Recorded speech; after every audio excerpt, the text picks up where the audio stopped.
Part 6 video of our crash course for Bihar board. तो इस video में हम लोग चैप्टर जो 6 है हमारा ईएमआई इलेक्ट्रोमैग्नेटिक इंडक्शन, उसके बारे उस चैप्टर के सारे इंपॉर्टेंट क्वेश्चन लेने वाले। इससे पहले पार्ट 5 पार्ट हमने कर रखा है, तो इसको देखते हैं। इसमें टोटल 5 क्वेश्चन इसमें लेने वाले हम लोग। इस 5 क्वेश्चंस में से जो लॉन्ग आंसर के लिए जो आपका सबसे इम्पोर्टेंट है वो आपका ये है, ब्रीफली एक्सप्लेन एसी जनरेटर। ये बहुत ज़्यादा इंपॉर्टेंट है, इसलिए मैंने यहाँ स्टार मार्क कर रखा है। पहले मैं एक बार सारा क्वेश्चन बता दूँ, उसके बाद फिर सारे का आपके सामने सॉल्यूशन लेके आता हूँ, ठीक है। तो अब इसमें देखिए, फ्राडे लॉ ऑफ मैग्नेटिक इंडक्शन और लेंज लॉ, छोटे क्वेश्चन में 2 मार्क्स में आपका थ्योरी में पूछा जा सकता है। ईडी करंट के बारे में 3 मार्क्स तक में पूछा जा सकता है ना, डेफिनेशन। तो काफ़ी इजी चैप्टर है और बहुत इजी क्वेश्चंस आएंगे। हाँ, न्यूमेरिकल आने के थोड़े चांसेज इसमें बढ़ जाते हैं, तो न्यूमेरिकल के लिए मैं बाद में एक सीरीज कर दूंगा। फिलहाल अभी इस चैप्टर से सारे थ्योरेटिकल क्वेश्चन लेते हैं। और सेल्फ इंडक्टेंस, म्यूचुअल यूनिट। तो ओवरऑल ये पार्ट हमारा बहुत इंपॉर्टेंट है और इन तीनों 4 क्वेश्चन जो दिख रहा है इनसे आपके छोटे क्वेश्चन आ सकते हैं। तो आंसर की तरफ मूव करते हैं। क्वेश्चन नंबर 29 का डिटेल आंसर देखते हैं हम लोग, क्या है आंसर। तो पहला फ्राडे लॉ है, ठीक है। तो फ्राडे लॉ बेसिकली 2 लॉ है, मैं एक बार रीड कर देता हूँ answer. Whenever amount of magnetic flux linked with the circuit changes an EMF, ये n है, ओके, जहां भी आपको मिसप्रिंट लगे, changes an EMF induced in it, this EMF is determined by the rate at which flux change. Basically EMF is equal to d phi by dt, okay. तो EMF की value फ्राडे law बताता है। Second law, जो magnitude होगा, जो EMF induce होगा उसका magnitude d phi by dt होता है। तो फ्राडे लॉ में डेफिनेशन वगैरह पूछा जाए तो आप ये दोनों लिख सकते हैं। नेगेटिव साइन, अब नेगेटिव साइन के बारे में थोड़ा सा अगर इन डेप्थ अगर देखना हो तो नेगेटिव साइन के बारे में आप देख सकते हैं। Indicate that induce EMF is such that it always opposes change in magnetic flux, okay. ये मैग्नेटिक फ्लक्स के चेंज को अपोज करेगा, समझ गए। जैसे अगर ये हमारा एक क्वाइल है, इसके पास अगर एक मैग्नेटिक पोल लेके जा रहे हैं, अगर सपोज ये नॉर्थ पोल है और ये साउथ पोल है, तो इसके अंदर EMF ऐसा इंड्यूस होगा कि ये चाहेगा कि नॉर्थ पोल इससे अवे रहे। तो इसके लिए कैसा है EMF इंड्यूस करेगा, इस तरह से एंटी क्लॉकवाइज डायरेक्शन में, ओके। नॉर्थ पोल की तरह ये बिहेव करने लगेगा ताकि ये चाहेगा कि ये इससे अवे रहे, ओके। तो ये अपोज करेगा, तो यही कहता है नेगेटिव साइन। तो ये आपका आंसर है। मैं शॉर्ट एक्सप्लेनेशन दे रहा हूँ, जहां भी आपको डिटेल लगे इस चैप्टर का डिटेल वीडियो लिंक डाल रखा है नीचे लिंक में, वहां से आप पूरा इन डेप्थ एनालिसिस ले सकते हैं। फिलहाल मैं क्वेश्चन और उसके सॉल्यूशन इन शॉर्ट में आपको एक्सप्लेन कर दे रहा हूँ, ओके। चलिए, तो अब लेंज लॉ की तरफ मूव करते हैं। अब लेंज लॉ काफी सिंपल है, भले ही एक पेज का दिख रहा है बट इट इज स्टिल बहुत सिंपल है। देखिए लेंज लॉ क्या है, तो according to Lenz, whenever there is a relative the polarity of induced EMF such that it tend to produce current which opposes the change in magnetic flux that produces in it, okay। या दूसरा ये दूसरे language में अगर बात करें तो ये कि जब भी एक रिलेटिव मोशन, जैसे अगर ये हमारे पास एक क्वाइल है, ये ब्लू रंग से आपको जो दिख रहा है ये क्वाइल है और ये मेरे पास एक मैग्नेट है, जब भी इन दोनों के बीच रिलेटिव मोशन आएगा तब इस क्वाइल में एक करंट आएगा, ओके। ये लेंज लॉ था, समझ गए। ये उनका एक्सपेरिमेंट था। तो एक सिंगल लाइन में अगर इनके एक्सपेरिमेंट के बारे में बात किया जाए तो जब रिलेटिव एक्सपेरिमेंट से क्या निकला, जब भी रिलेटिव मोशन होगा एक मैग्नेट और क्वाइल के बीच या 2 करंट कैरिंग क्वाइल के बीच, तब वहां एक करंट इंट्रोड्यूस होगा और वो करंट ऐसा होगा कि वो होने वाले चेंज को अपोज करेगा। इसलिए नॉर्थ पोल अगर पास जा रहा है तो it will behave like a north pole, ताकि इसको अपने से दूर रखे, अपोज करेगा। अपोज करने के लिए सिमिलर पोल होना पड़ेगा। अगर ये नॉर्थ पोल है तो ये नॉर्थ पोल इससे अवे जा रहा है, तो अब ये नहीं चाहेगा कि नॉर्थ पोल इससे अवे जाए, तो ये इसको अट्रैक्ट करने के लिए खुद को साउथ पोल बनाया। मतलब सीधी सी बात है, EMF अगर है तो वो नहीं चाहेगा कि लॉस हो, है ना। अगर लॉस हो रहा है तो वो नहीं चाहेगा कि, सॉरी उल्टा बोल रहा हूँ, एक्चुअली अगर उसके पास अगर EMF है, ओके, तो वो नहीं चाहेगा कि उसका EMF लॉस हो।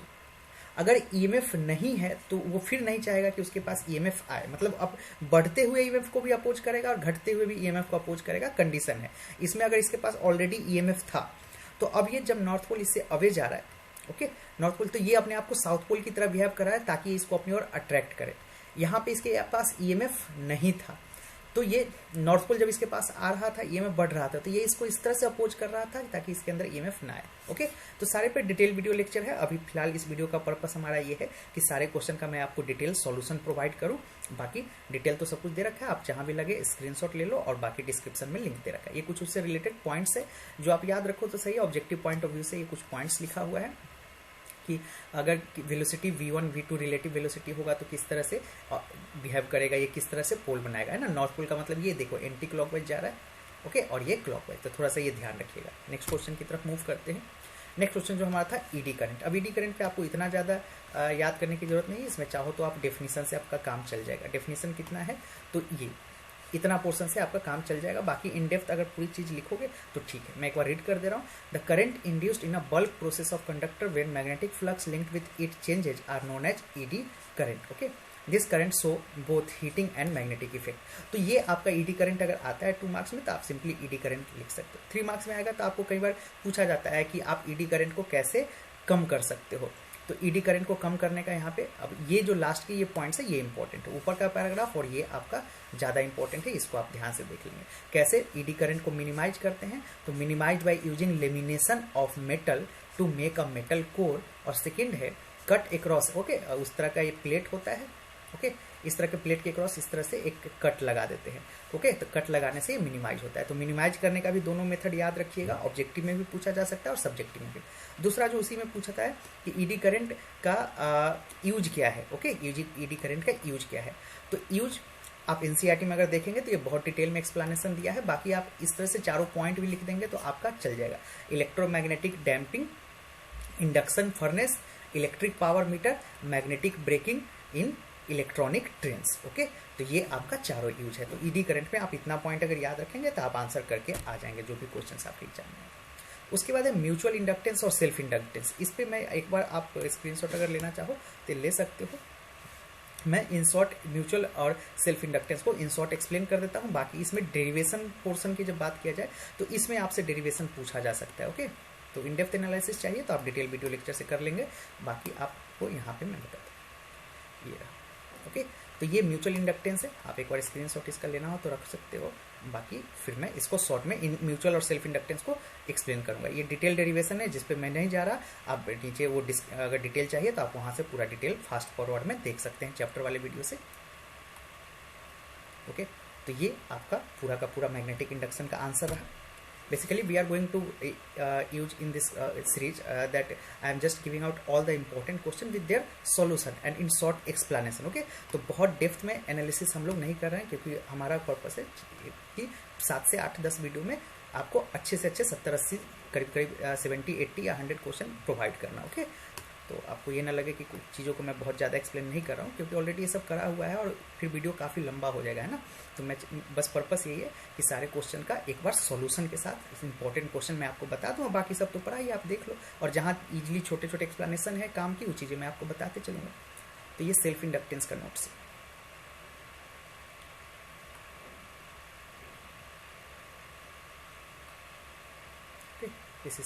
इसका डेरिवेशन आप कर लेंगे, ओके। पूछा जा सकता है सेल्फ इंडक्टेंस का डेरिवेशन, तो इसको आप छोड़ेंगे नहीं।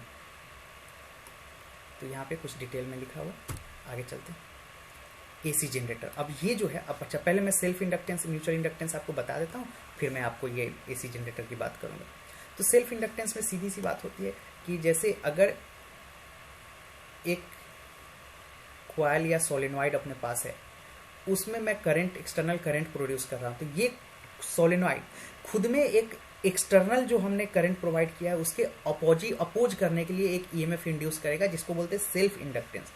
और म्यूचुअल इंडक्टेंस में क्या होता है कि मेरे पास अगर सपोज एक कॉइल है, उसी के बगल में मैं एक और कॉइल रखा हूँ, ठीक है। तो इस कॉइल को अगर मैं कोई सोर्स से कनेक्ट करके इसको अगर मैं कोई ईएमएफ देता हूँ, तो इसके अंदर जो ईएमएफ आएगा उसकी वजह से बगल वाले के पास कोई ईएमएफ का सोर्स नहीं है, लेकिन इसके वजह से इसके पास भी ईएमएफ आ जाएगा। इसी को बोलते हैं म्यूचुअल इंडक्टेंस, जहाँ पे एक कॉइल की वजह से दूसरे कॉइल में इंडक्टेंस आता है, ईएमएफ आता है, ठीक है। तो शॉर्ट एक्सप्लेनेशन ये है डेफिनेशन की तरह, बाकी इन डेप्थ में आपको बता ही रखा है। अब ये देखते हैं, this is the most important part of the chapter, so we are going to see it in detail. और जो मैंने आपको बताया था कि वो कुछ क्वेश्चंस हैं 5 से 6, जिसमें से एक हर बार आपके एग्जाम में आएंगे, और उसको लिखने का तरीका मैं राइट फ्रॉम फर्स्ट वीडियो से बोलते आ रहा हूँ। और जिस चैप्टर में जहाँ भी आ रहा है, हमारा पहला वेंटीग्राफ जनरेटर, साइक्लोट्रॉन, सोलेनॉइड, तो ये सब टॉपिक में से एक क्वेश्चन आएगा और लॉन्ग में आने के चांस है, जब 5 मार्क्स में, ओके। तो ऐसे क्वेश्चन के लिखने का तरीका, ये एक आइडियल आंसर आपके सामने, जिसमें अगर इस टॉपिक को, ऐसे टॉपिक को लिखना है तो आपको इंट्रोडक्शन लिखना होगा, प्रिंसिपल लिखना होगा, कंस्ट्रक्शन लिखना होगा। ओके, उसके बाद मैं अभी एक्सप्लेन कर दूंगा, इसको तो मैं एक्सप्लेन करूंगा क्योंकि ये बहुत इंपॉर्टेंट है और बहुत आते हैं एग्जाम में। थ्योरी हो गया, वर्किंग, थ्योरी एंड वर्किंग। तो इस तरह से एक पेज और है इसका आंसर, और ऐसे क्वेश्चन का आंसर आपको 1.5 से 2 पन्ने में देना होगा और इस तरीके से लिखना होगा। टोटल 5-6 टॉपिक ही ऐसे हैं जो मैं शुरू से बताते आ रहा हूँ, तो वो 5-6 में से एक 5 मार्क्स में आएगा। ये बात हमेशा आप ध्यान रखिएगा, मैं कई बार इस चीज़ को रिपीट कर चुका हूँ अपने वीडियोज में। तो देखते हैं इंट्रोडक्शन इसका कि एसी जनरेटर होता क्या है। तो एसी जनरेटर एक डिवाइस है जो मैकेनिकल एनर्जी को इलेक्ट्रिकल एनर्जी में कन्वर्ट करता है। प्रिंसिपल क्या है, तो change in magnetic flux produces EMF, जो फ्राडे लॉ वगैरह हमने पढ़ा कि चेंज इन मैग्नेटिक फ्लक्स की वजह से ईएमएफ प्रोड्यूस होगा, तो वो उसका प्रिंसिपल है। कंस्ट्रक्शन क्या होगा, तो 2 मैग्नेटिक पोल्स के बीच में एक कॉइल रखा रहता है जिसे आर्मेचर बोलते हैं। ओके, और इन दोनों को स्लिप रिंग बोलते हैं। ये रिंग 1, रिंग 2 स्लिप रिंग। ये ब्रश B1, ब्रश B2 दोनों मेटल का होता है, लोड रेसिस्टेंस इससे कनेक्टेड होता है। तो ये कंस्ट्रक्शन पार्ट हो गया। थ्योरी और वर्किंग कैसे होगा, तो देखिए, अब जब मैग्नेटिक फ्लक्स दोनों पोल्स के बीच है, मैग्नेटिक फ्लक्स इससे लिंक्ड होता है, तो ये कॉइल क्या करता है, ये कॉइल रोटेट करना स्टार्ट करता है। अब जब कॉइल रोटेट करेगा, जब ये एक्सटर्नल सोर्स से है ना, एक्सटर्नल सोर्स की वजह से जब ये कॉइल रोटेट करेगा, तो यहाँ जो मैग्नेटिक फ्लक्स है वो मैग्नेटिक फ्लक्स इस कॉइल से चेंज होगा तो एक ईएमएफ इंड्यूस होगा। वही ईएमएफ जो है आउटपुट हम लेते हैं B1 और B2 से।